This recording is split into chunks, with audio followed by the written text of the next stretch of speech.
दिल्ली की सर्द रातों में जब लोग अपने गर्म बिस्तरों में लिपटे होते हैं, कुछ लोग ऐसे भी होते हैं जो ठंड से ठिठुरते हुए फुटपाथों पर अपनी जिंदगी गुजारते हैं।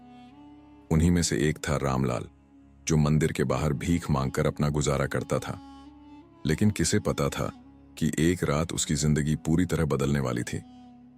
रामलाल की जिंदगी हमेशा से कठिन रही थी। कभी वह एक बढ़ई था, लेकिन एक दुर्घटना ने उसका सब कुछ छीन लिया। उसके पास इलाज के पैसे नहीं थे, काम करने की ताकत नहीं थी और धीरे धीरे उसने सब कुछ खो दिया। अब वह मंदिर के बाहर भीख मांगता था, जहां कभी कभी लोग उसे कुछ खाने को दे देते थे।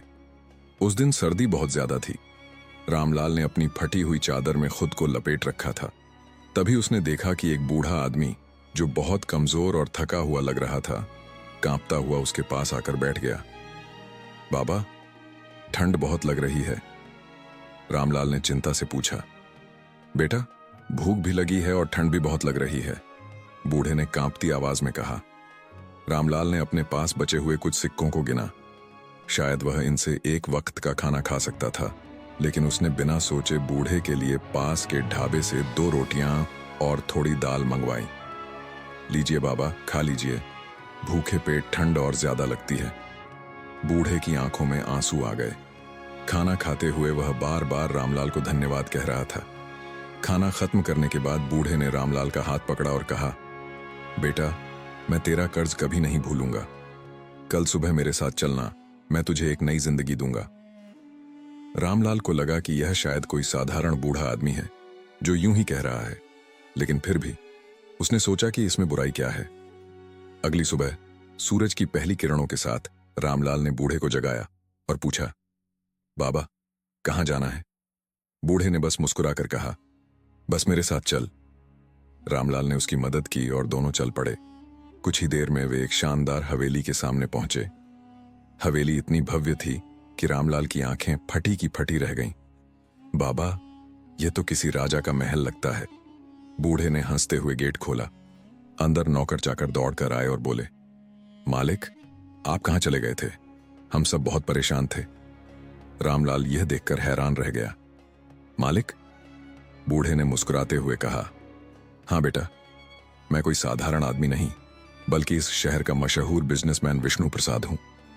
लेकिन इस दौलत और शोहरत में मैं यह भूल गया था कि असली इंसानियत क्या होती है। कल जब मैं घर से निकला तो मेरा बटुआ और फोन चोरी हो गया। मैंने सोचा कि एक दिन गरीबों की तरह जी कर देखूं। तभी मेरी मुलाकात तुझसे हुई। तूने बिना किसी स्वार्थ के मेरी मदद की। रामलाल की आंखों में आंसू आ गए। बाबा, मैंने तो सिर्फ इंसानियत निभाई थी। विष्णु प्रसाद ने रामलाल का हाथ थामकर कहा, और इसी इंसानियत की वजह से आज से तू मेरा बेटा है। विष्णु प्रसाद ने रामलाल को नए कपड़े दिए, उसे अपने घर में रखा और अपनी कंपनी में काम करने का मौका दिया। रामलाल के पास व्यापार का कोई अनुभव नहीं था, लेकिन उसने दिल से सीखने की ठानी। वह दिन रात मेहनत करता, व्यापार की बारीकियां समझता और ईमानदारी से काम करता। धीरे धीरे उसकी कड़ी मेहनत रंग लाने लगी। कुछ ही वर्षों में वह विष्णु प्रसाद का सबसे भरोसेमंद व्यक्ति बन गया। फिर एक दिन विष्णु प्रसाद ने घोषणा की, आज से रामलाल इस कंपनी का आधा मालिक होगा। पूरे शहर में यह खबर फैल गई।